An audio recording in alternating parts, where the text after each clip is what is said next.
अरे तनी खाना उना देबू। अच्छा आवा अंदर आवा। पकड़ ला के बांधा तो पकड़ के बांधा तो। अरे भौजी आज हम तोर काम एकदम तमाम कर दे। अरे का करत हुई भौजी?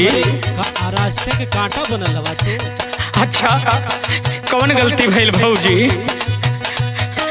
सुना। अच्छा सुनावा।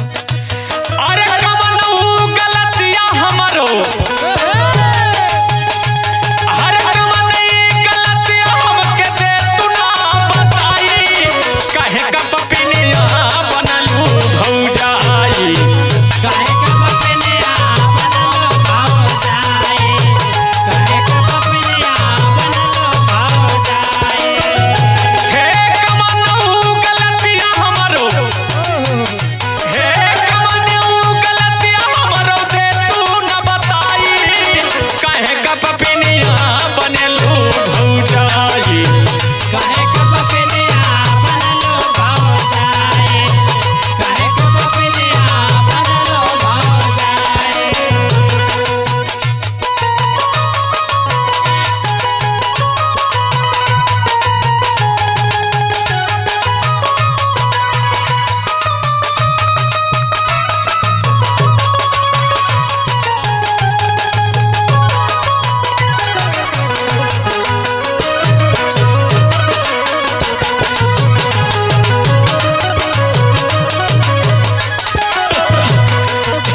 हे भौजी आज तो हर जान मार डाल। नहीं भौजी, एगो बात हमार सुनला। सुनावा। हे भूखिया पियसिया से तड़पे परनमा हो, तड़पे परनमा, तड़पे परनमा हो, तड़पे परनमा हो, तड़पे परनमा, तड़पे परनमा हो, तड़पे परनमा हो, तड़पे परनमा। अरे हाथ जोड़ी भौजी हमरो, छोड़ी दे तू जनमा, छोड़ी दे तू जनमा, छोड़ दे तू जनमा हो, छोड़ दे तू जनमा हो, छोड़ दे तू जनमा, छोड़ दे तू जनमा हो, छोड़ दे तू जनमा हो, छोड़ दे तू जनमा। हे भौजी गला सूख रहा भौजी। हारे एक लोटा पानी हमके, हारे एक लोटा पानी हमके, अरे दे तू न पियाई, काहे का पपिनिया बनेलू भौजाई, काहे के पपिनिया बनलो भौजाई, काहे के पपिनिया बनलो भौजाई। ए बनलो भौजाई, ए बनलो भौजाई, बनलो भौजाई, काहे के पपिनिया बनलो भौजाई, काहे के पपिनिया बनलो भौजाई। हे भौजी बोला बोला बोला। ई जवन तू कई करत बाटू ठीक नहीं करत बाड़ू भौजी, कहाँ ना ठीक करत बाटी हो। बड़ा दर्द होत बाबा भौजी। अच्छा सुना। सुनावा।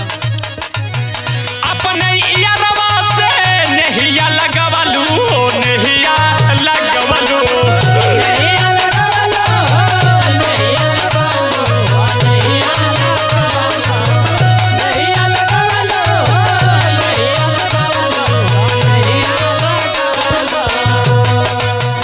दिन रात हमारा के खेत में खटवलू हो, खेत में खटवलू, खेत में खटवलो हो, खेत में खटवलो हो, खेत में खटवलो।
भौजी का हो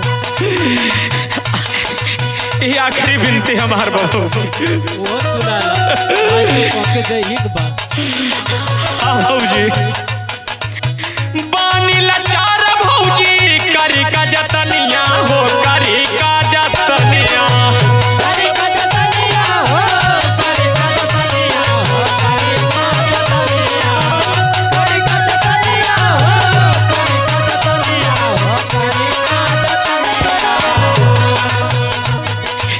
जमुना भौजाई के माई के समान मानत रहली भौजी अच्छा आज वो भौजाई कैसे बदचलन हो गई भौजी